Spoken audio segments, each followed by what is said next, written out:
Quintas com Quintais de hoje, vamos conversar com o CEO do Carnaval Lab e vice-presidente da Liga RJ, Pedro Silva. Tudo bem, Pedro? Tudo ótimo, Mauro. Prazer estar aqui. Sabe que sou um grande admirador do seu trabalho, então para mim é uma honra estar aqui. Você hoje, Pedro, você está como vice-presidente, né?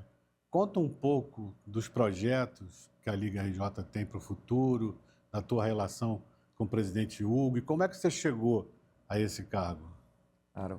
A Liga RJ vem numa crescente, né? Da mudança de gestão, da saída do ex-presidente Wallace, né? Muda a gestão, assume o Hugo Júnior e eu na vice-presidência. Hugo é um querido, é uma pessoa que eu gosto bastante, a gente tem uma relação Já esteve muito... aqui? Esteve aqui, sim, acompanhei. O Hugo, um gestor inteligente, né? Uma pessoa que sabe lidar com a grandeza da Liga RJ, mas também entende as mudanças necessárias, o caminho que a Liga busca junto com as suas agremiações.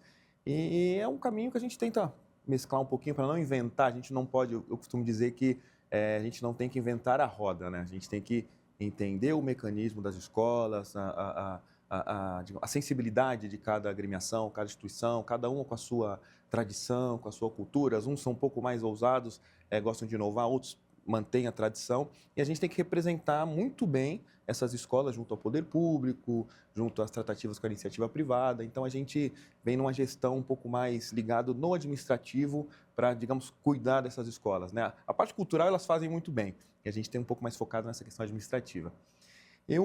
E a questão financeira, né? E a questão financeira. Estão buscando justamente... Exatamente. A gente numa busca incessante por patrocínios, mas patrocínios que tenham correlação, porque hoje o patrocinador ele busca transformação, né? Ele não quer só apenas pôr o dinheiro ali por uma troca de exposição de marca. As empresas também elas estão lidando com essa questão de transformação, de transformar a vida das pessoas. Então, a gente tem pautas ligadas à sustentabilidade, pautas sociais que englobam esses patrocínios que a gente busca. Nós conseguimos alguns êxitos, né, nesse último ano. Estamos para a renovação de novos patrocínios, mas é um caminho entre cultural e administrativo. E, mais uma vez, a Bandeirante renovou. Bandeirante renovou por 3 anos. 3 anos. 3 anos. 3 anos. 3 anos. Um projeto maravilhoso com a Band, que nasceu na gestão do presidente Wallace. Nesse período, eu era diretor comercial da Liga. Logo quando eu vim para o Rio de Janeiro, a convite do ex-presidente Wallace, e finalizando o contrato com a Globo, a gente entra nessa tratativa com a Band. Foi um casamento perfeito agora, que renova por mais 3 anos. E tenho certeza que será muitos longos anos à frente. E a Band cumpre bem o papel dela, né? Muito bem, mano. De informar, muito bem. Até a maneira com que ela apresenta o caminhar visual do desfile. Sim. É mais linear, é mais interessante. Acho que é uma transmissão dinâmica, né? Uma transmissão que acho que ela consegue interpretar o que o telespectador quer assistir. Acho que aquela grande questão ali do esquenta, principalmente, que as pessoas têm curiosidade de entender como que é aquilo, como que funciona, como que é esse bastidor. Acho que eles cobrem super bem. E na programação dela do dia a dia também convida os carnavalescos, também. Né? Esclarece sobre os enredos. Né? Acompanham, vão nas quadras, vão nos eventos, fazem a cobertura do nosso mini desfile, né? Que também é um produto muito interessante da Liga. Eles acompanham, mandam equipes. Acho que eles cuidam do Carnaval da Série Ouro. Acho que isso é interessante. O Pedro, o mini desfile é uma iniciativa que vem de São Paulo para o Rio, né? Sim. Como é que você vê essa relação do Carnaval de São Paulo com o Carnaval do Rio? Você já militou lá? Sim. Eu também. Agora você está aqui no Rio de Janeiro. Mas quais são as diferenças? Vamos falar em termos de grupo especial, porque o grupo de acesso lá, não sei como é que chama o grupo de acesso lá? O grupo especial. Grupo especial, isso.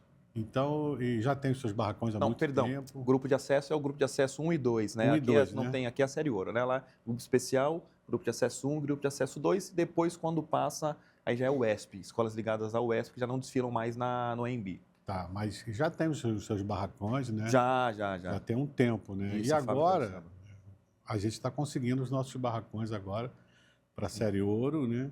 Com essa iniciativa da Prefeitura. Fala um pouco dessa relação Carnaval Rio e São Paulo. Onde é que você vê as grandes diferenças? Porque eu tenho a minha opinião. Sim. Você já deve até conhecê-la já. E em que pé que está caminhando as obras dos novos barracões da Série Ouro? Sim. Eu tenho uma opinião muito particular, mano, que assim, eu não gosto de usar o termo comparativo. São carnavais, mas são, digamos assim, são carnavais que eles são distintos por conta da vivência. O carnaval carioca, ele vive isso diariamente, Uhum. né? Nas relações, né? Uma cidade turística que tem o carnaval como um dos seus principais pilares turísticos. Então, as escolas se movimentam o ano inteiro relacionados aos desfiles, né? Ao carnaval. Em São Paulo, é menos. As coisas começam a aquecer agora, começam os cortes de samba enredo, começam as movimentações, e não tem essa pujança que tem o Rio de Janeiro. Mas, tecnicamente, o Carnaval de São Paulo cresceu muito.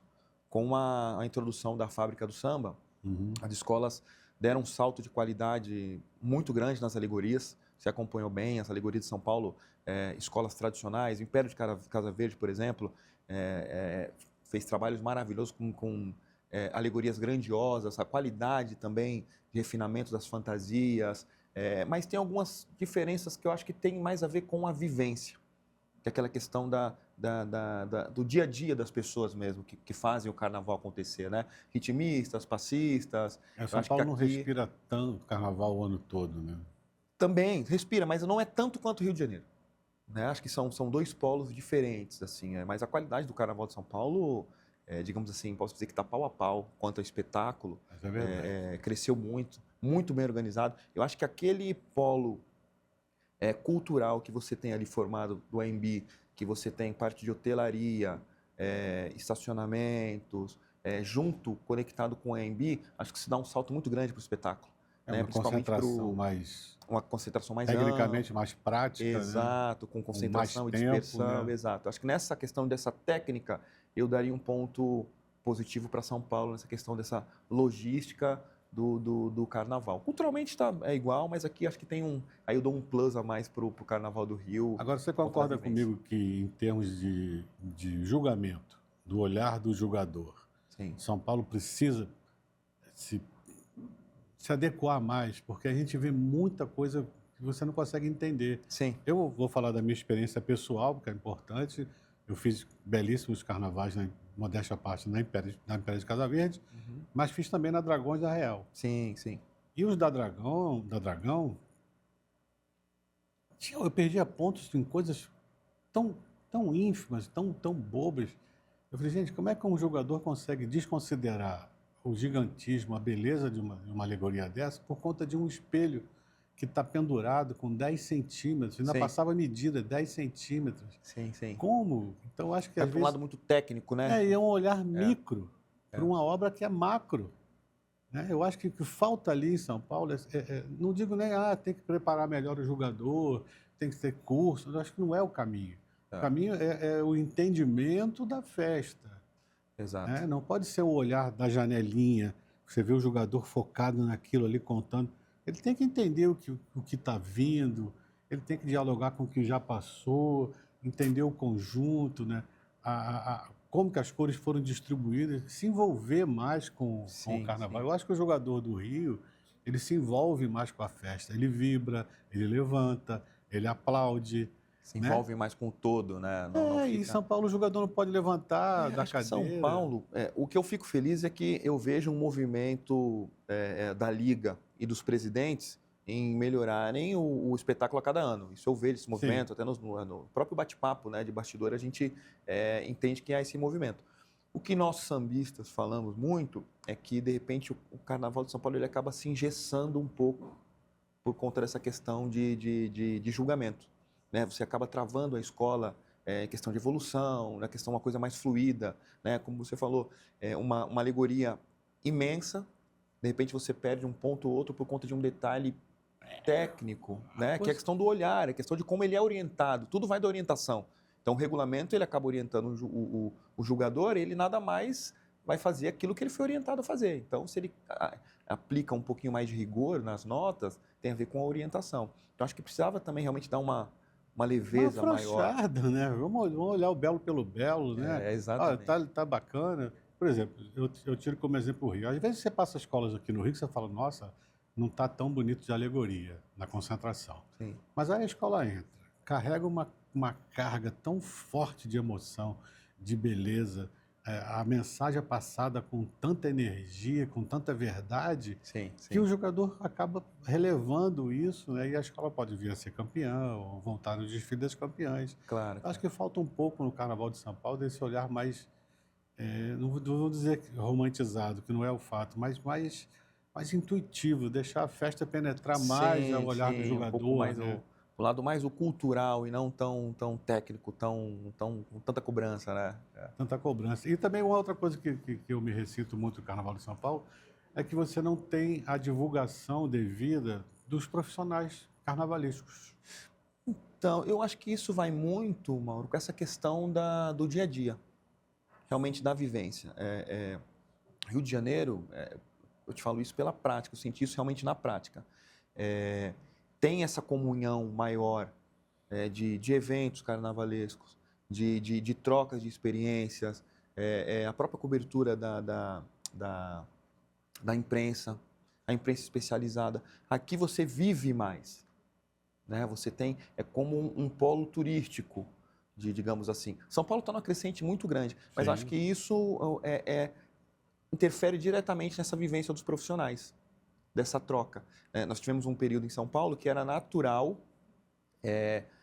virem profissionais do Rio para São Paulo e as isso. próprias pratas da casa, digamos assim, profissionais maravilhosos, não eram tão valorizados quanto os profissionais que vinham do Rio. Óbvio, tem o pioneirismo do Rio de Janeiro, né, na questão do crescimento cultural, mas você sente que deveria ter um conhecimento maior ali, né, digamos assim, uma valorização maior dos profissionais da casa. Mas acho que vem crescendo, porque agora também tem esse caminho inverso de profissionais de São Paulo vindo para o Rio de Janeiro. É o Sidney França, que é um Sidney, carnavalesco de São exato, Paulo, exato, campeão de São Paulo. O Sidney França já está no segundo ano aqui na Mangueira, né? exato. Já voltou no desfile das campeãs, vai fazer um trabalho muito interessante esse ano também na Mangueira. Então, quando o Pedro fala dessa troca, é o inverso, né? Inverso, exato. O pessoal de São Paulo vindo para o Rio é uma grande novidade isso, Sim, né? sim, sim. Acho que você inova, né, o projeto, que você acaba tendo um olhar de uma outra praça. O Sidney, ele tem um outro olhar, né? Tecnicamente, ele vem desse Carnaval de São Paulo, foi campeão com Mocidade, fez grandes carnavais. Então, ele traz um outro olhar, falando propriamente do Sidney, para Mangueira, de uma pessoa inteligentíssima e que traz essa questão um pouco mais técnica, digamos assim, do Carnaval de São Paulo. Eu acho que pode dar muito certo, como deu, né? É. O O resultado foi Jorge muito bom. Silveira, né? O Jorge Também, Silveira, que hoje é carnavalesco do Salgueiro, também, já militou muitos anos em São Paulo, né? Embora o Jorge seja do Rio, mas ele tem uma sim. trajetória muito. Eu mesmo fiz muitos trabalhos em São Paulo. Eu passei 7 anos em São Paulo 7 fazendo anos, chegou a trabalho. 7 anos, que maravilha. 7 anos em São Paulo. Sim. E aí voltei agora. Enfim, São Paulo e Rio dialogam muito bem. Muito bem. Eu acho que eu tenho viajado bastante, conhecendo novas praças, né? Hoje tem uma relação muito boa com o Carnaval de Florianópolis, Uhum. que cresceu muito, uma organização impressionante administrativa da presidência da Liga. Então você começa a trazer olhar para outros polos que antes ficava só em Rio e São Paulo. Então hoje você tem carnavais, grandes carnavais, Rio Grande do Sul, né, Porto Alegre, Macapá.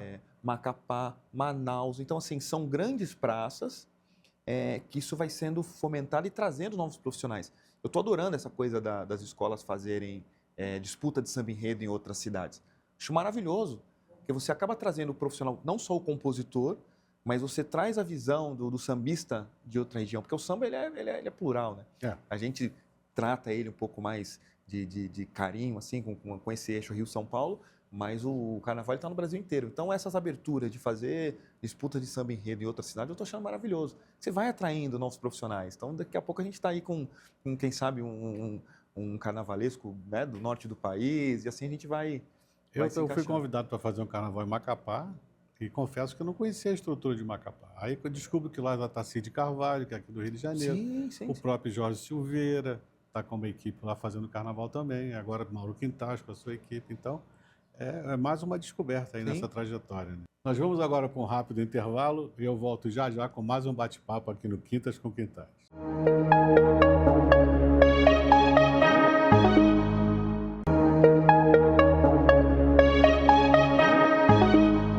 Voltamos com Quintas com Quintais e eu sigo conversando com Pedro Silva. Pedro, a gente já falou um pouco dessa relação Rio-São Paulo, né, do teu olhar, do meu olhar também, que eu acabei que falei também um pouco sobre isso, né? Mas fala do teu outro projeto, que é o Carnaval Lab. O que consiste no Carnaval Lab? Ora, o Carnaval Lab, ele nasce de uma. Eu costumo dizer que o sambista, a gente é conectado pela dor, né? Porque a felicidade da vitória é só uma escola ganha, né? E os demais sofrem por esse ônus. E as escolas têm os mesmos problemas, elas enfrentam, né? Muito relacionado à infraestrutura, à falta de patrocínio. Mas isso está muito ligado à gestão. Está muito Uhum. ligado à forma como seja o presidente, seja sua diretoria, como ela gere essa escola, que muitas das vezes não tem a ver pela própria força de vontade dele ou capacidade. É como as coisas aconteceram. Né? Normalmente o carnaval é empírico, a gente aprende ali no dia a dia, não tem uma escola exata, né? A gente não costuma formar gestores para liderar carnaval, porque é uma coisa muito cultural. Você precisa ter um entendimento da escola, de como funciona. E nessa dor, fazendo a captação de recursos para as escolas, encontrava muita dificuldade. Muitas vezes a gente via por um caminho de captação, só que esbarrava nas questões administrativas e fiscais das escolas, né? Você tinha, de repente, um patrocínio apontado, mas as escolas não conseguiam tirar uma certidão, tinha alguns As problemas, documentações as estavam documentações, pendentes. exatamente. Então, tudo isso tinha a ver com a gestão.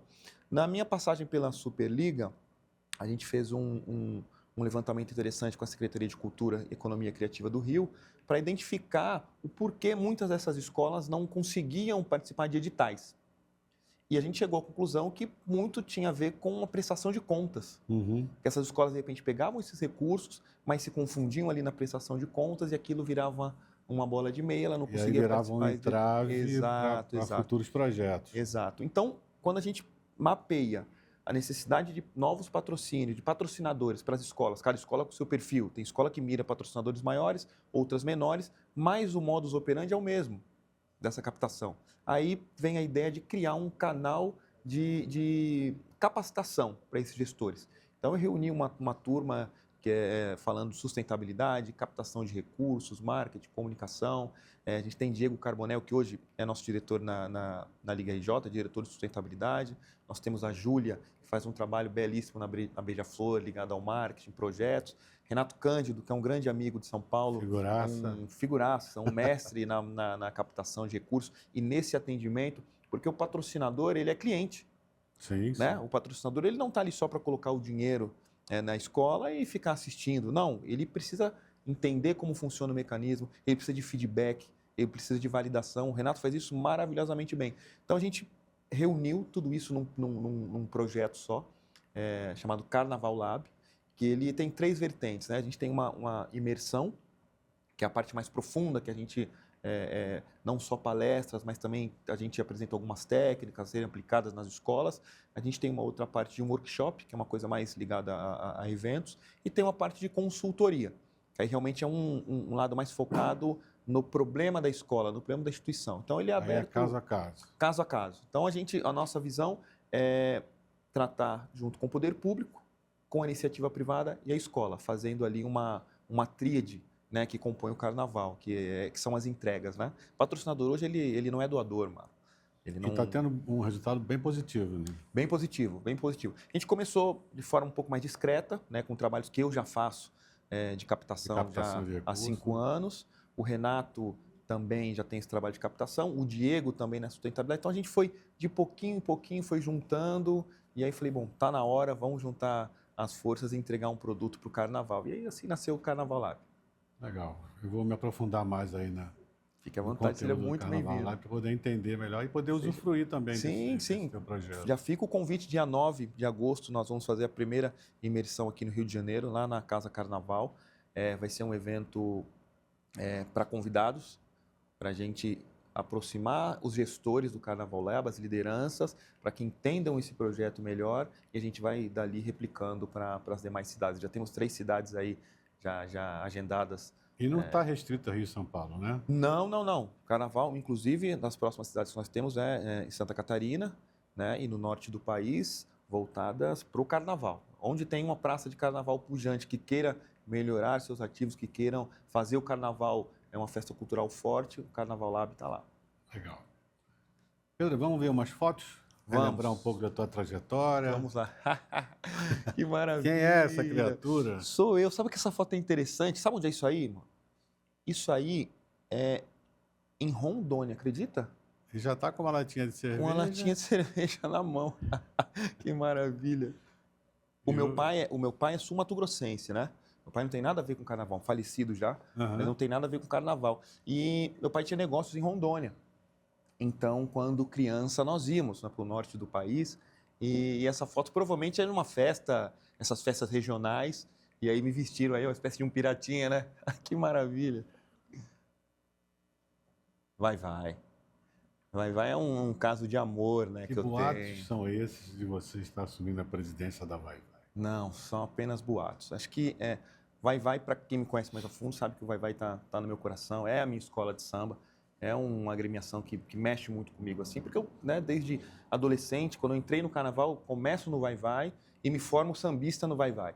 Então eu tenho uma ligação muito grande com o Vai Vai, deixei o Vai Vai em 2019, por questões políticas ali, naturais, mas tenho vontade, sim, de retornar, quem sabe, numa administração ajudando, mas não tem nada. É uma grande potência, né? Vai Vai é gigantesco. É gigantesco. Vai Vai é uma escola maravilhosa. Eu vejo algumas escolas que têm esse potencial, essa tradição, mas Sim. falta só o Vai Vai um pouquinho só de... Costumo dizer que assim, o Vai Vai, ele adormeceu um pouco. Porque o Vai Vai é uma potência. O Vai Vai quando ele se apresenta, o chão treme, né? Uma comunidade pujante, uma comunidade forte, mas que precisa de um choque ali de realidade para voltar a brilhar de novo. Aí você atuando. Então, isso aí é um ensaio técnico. A gente fazia Isso aí aconteceu por acaso, de um ensaio técnico, e nós estávamos no barracão, que o barracão do Vai Vai, antigamente era na rua, onde é a quadra do Império, quadra nova, ali era o barracão do Vai Vai. Uhum. E nós voltamos pro ensaio técnico, e aí voltamos ao contrário. Então, a gente está vindo ali ao contrário da dispersão para a concentração, e era um momento, assim, muito esperado até. Depois se tornou um momento esperado pelo público, a gente vinha, entregava camisetas. Esse aí foi um desses momentos. Boas lembranças. A gente já na Liga, Carnaval aí do ano já passado. aqui na Marquês de Sapucaí, né? Exatamente. Liga RJ. Exato. Na minha volta para a Liga RJ, né? Já como vice-presidente. Experiência marcante. Essa foi uma moção que eu ganhei do Bessa, pelos serviços prestados ao Carnaval, pela dedicação ao Carnaval. Queria agradecer aqui, aproveitar esse momento e agradecer o Bessa que me deu essa moção. Foi um momento marcante, honra, né? Para um paulistano vindo para o Carnaval do Rio e ter esse reconhecimento, para mim foi gratificante. Aí foi em Florianópolis, uma premiação, o Prêmio Carlos Magno, oferecido pela Liesf, pela Liga das Escolas de Samba de Florianópolis, pelo reconhecimento também, pelo trabalho em prol do Carnaval, em prol, né, do apoio ao Carnaval da região. E eu fui agraciado com essa premiação, com essa placa também, um momento maravilhoso. Aqui aí foi... Com os nossos presidentes. Nossos presidentes, o presidente Hugo, Gabriel Davi. No meio, Hugo Júnior. Exatamente. São, acho que os grandes gestores hoje, né, Hugo e Gabriel, e fazendo um trabalho maravilhoso, essa dobradinha Liga RJ Liesa, que movimenta o Carnaval do Rio de Janeiro, né? Acho que é preciso alinhar essas duas ligas, né? Sim, Faz necessário esse alinhamento. Sim. Eu costumo dizer assim, são produtos que eles não são concorrentes, né? Eles se convergem ali. Já existe uma linha de diálogo muito boa e acho que faremos coisas grandiosas. Presidente Hugo, muito bem alinhado, né? No seu terno ele é azul marinho. Isso foi no dia da pedra fundamental da nova... Os novos barracões, né? Isso, que alguns chamam de Fábrica do Samba, Cidade Rosa do Samba Magalhães, 2, né? Então a gente põe o nome da Rosa que fica mais agradável. Estou muito ansioso para essa inauguração. Nossa, puxando essa foto. As viagens internacionais. Eu viajei bastante, Mauro, assim, da minha adolescência para a fase adulta, por conta do meu trabalho, né? Eu venho da publicidade, do marketing, então eu tinha algumas, às vezes, pela própria produtora ou para estudar, então acabei viajando bastante. Aí foi em Los Angeles, não vou lembrar um ano, mas faz tempo, faz tempo. Aí na Argentina. Aí foi Uruguai. No Uruguai. Uruguai? Nessa época eu estava morando na Argentina e num período nós fomos para conhecer algumas cidades ali do Uruguai. Faz tempo também. Que boas lembranças. E foi marcante. Esse momento foi marcante. Foi Aí foi o chá revelação. chá revelação do Luca. E a gente teve ali uma ideia de que se fosse um menino, a bateria ali, os intérpretes tocariam um samba Exaltação do Vai Vai. E se fosse menina, seria Império de Casa Verde. Para minha surpresa, foi Vai Vai. E aí a gente ficou sabendo que o Luca Acho que estaria para o caminho. nosso público poder entender um pouco, o Pedro é casado com a Valesca Reis, que é uma das grandes rainhas de bateria de São Paulo, já desfilou no Rio também. É uma Valesca é uma potência, deusa, né? né? Valesca, Maravilhosa rainha de bateria. ela, além de muito bonita, uma mulher linda, ela representa muito bem a cultura. A Valesca é uma potência, né? Na frente da bateria Como é que é ser dela. casado com uma das grandes rainhas de bateria? No início, Mauro, eu me incomodava bastante, porque aquela coisa, o holofote fica ali para ela, né? E em uma rainha de bateria, ela é uma sensualidade, né? Aquela coisa da mulher bonita. Só que depois, com o tempo, você vai se acostumando. E a Valesca, ela tem uma coisa com ela que ela consegue, ao mesmo tempo que ela traz a sensualidade, ela traz um respeito. Ela consegue ser imponente ao ponto de ela ser admirada, né? Tanto homens quanto mulheres admiram a Valesca da figura da sambista e não traz uma coisa muito vulgarizada para a sensualidade. Ela consegue encaixar isso perfeitamente. Então, no começo, eu ficava um pouco incomodado, aquela coisa do começo de namoro, mas hoje, 10 anos de casado, tranquilo. E a Valesca, para quem não sabe, ela tem uma maneira de sambar muito particular, muito pessoal. Ela criou um estilo de sambar ao ritmo da bateria, né, que depois a gente conseguiu ver isso em outras escolas, né, no Paraíso Tuiuti, inclusive. Sim. Mas é a rainha de bateria exatamente dentro da batida, dentro do compasso da bateria. Que esse foi o diferencial dela, né, de uma praça. É diferente de São Paulo, teve grandes rainhas também, né, que fizeram ali história no Carnaval de São Paulo, e a Valesca vem dessa geração que ela se torna uma pioneira, digamos, nesse samba um pouco mais marcado com as paradinhas da bateria, né, criando performance ali, né, que você depende da leveza com que ela se desloca para direita. Vocês têm que prestar atenção no bailado da Valesca Reis. Existem vídeos na internet que são assim impressionantes, pela beleza física, né, que é natural eu estar falando isso, mas pela técnica também, né? E a maneira com que se apresenta, né? É uma potência. Incorporando os personagens do enredo. Ela fez muito bem isso durante muitos anos, agora retornou com essa ideia de... Ela cria uma performance conforme o tema do enredo, ou até subtemas dentro do enredo. Ela busca esses personagens e leva para os ensaios técnicos, leva para quadros. Eu tive a oportunidade de tê-la como minha rainha no Império de Casa Verde, né? Sim. E eu senti essa preocupação dela em conhecer o personagem, o que eu faço, qual o melhor caminho a seguir. Sim. E não é muito comum a rainha de bateria ter essa entrega, imersão, né? Dentro do enredo. Ela é maravilhosa. Aqui são meus filhos, o Luca pequenininho, a Pietra, minha filha do meio, e a Isabela mais nova. Isabela que... Hoje a mamãe tem uma netinha, a Lolo, é minha família. O Luca é pequenininho. Pequenininho. Carequinha. Que linda foto. Essa é recente, essa é agora da festa junina. Na escolinha do Luca teve uma festinha, a gente foi lá acompanhá-lo, brincou muito, dançou, pulou. Maravilhoso. Essa é minha mãe, essa é a Dona Maria. Guerreira, paraibana retada. Paraibana, veio para o Rio de Janeiro. A minha família, a Maurela, é toda radicada aqui no Rio. Depois que minha mãe, quando jovem, conhece meu pai, vão para São Paulo. Minha tia já morava por lá. E aí a gente tem essa conexão com o bairro da Bela Vista. Eu nasci na Bela Vista, né? Eu nasci ali na poucas quadras do Vai Vai. E só que minha mãe é uma paraibana retada, veio para cá muito nova e fez a vida na cidade grande.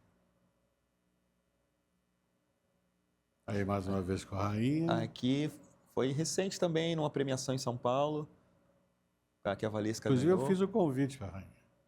Para a Valesca tem que vir, tem que pra vir. estar aqui. Valesca vai estar aqui semana que vem, ela está por aqui no Rio. Eu participei do podcast dela Participou com a Evelyn, Evelyn, né? Bastos, Nota 10, maravilhoso também. Fui eu e Jorge Freitas, foi no episódio 1. Exato, eu lembro. Estreia. Eu lembro. Maravilhosa foto. Que lindas, mano. Obrigado. São lembranças aí que a nossa produção vai buscar. Maravilha. Obrigado, produção. Valesca contribuiu um pouco também com essas fotos. Secretamente. Que bom. Pedro, quais são os seus próximos projetos? Pedro, pessoal. Tá, eu concentrado 100% no Carnaval, na entrega do Carnaval 2026 com a Liga RJ. Né? Hoje eu estou na cadeira de vice-presidente, eu tenho um trabalho um pouco mais voltado para essa aproximação com marcas, patrocínios. Então, a gente está por um caminho agora para apresentar novos patrocinadores, para aproximar também esses patrocinadores da escola. Então, na Liga, eu estou focado nesse projeto, né, nessa aproximação de novos patrocínios e também com os eventos, né, mini desfile, enquanto o Hugo ele fica um pouco mais focado, que é muita demanda. Né? Então, o Hugo está um pouco mais focado na parte de gestão administrativa, assinatura, documentação, todo esse trâmite. Eu fico um pouco mais solto para a parte de aproximação financeira, patrocínios, cultural para as escolas. E, num paralelo, agora com o Carnaval Lab, a gente entra nesse semestre com a apresentação do projeto, né, com a inauguração do Carnaval Lab, digamos assim, de forma para todo o público, e a gente tem essa entrega para fazer até o Carnaval, e esses são os 2 projetos principais. Né? Tem algumas coisas também que a gente faz de captação, um pouco mais para o lado, um pouco mais um perfil profissional, né? Não tão ligada à Liga e ao Carnaval Lab, mas esses são os 2 projetos agora com mais foco no segundo semestre. E quem quiser acessar as informações do Carnaval Lab, procura onde? O Carnaval Lab é carnavalabbrasil.com.br. www.carnavalabbrasil.com.br. Pedro, foi um prazer muito grande tê-lo aqui. A gente estava para marcar essa entrevista há um tempo. Sim.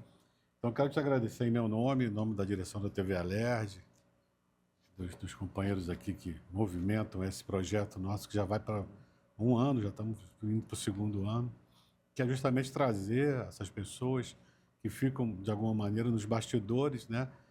Incentivando, fomentando, movimentando a máquina Carnaval. Então, quero te dizer que foi um prazer muito grande, mais uma vez, tê-lo aqui. Transmito o nosso abraço para a família toda, para a nossa rainha, o presidente Hugo.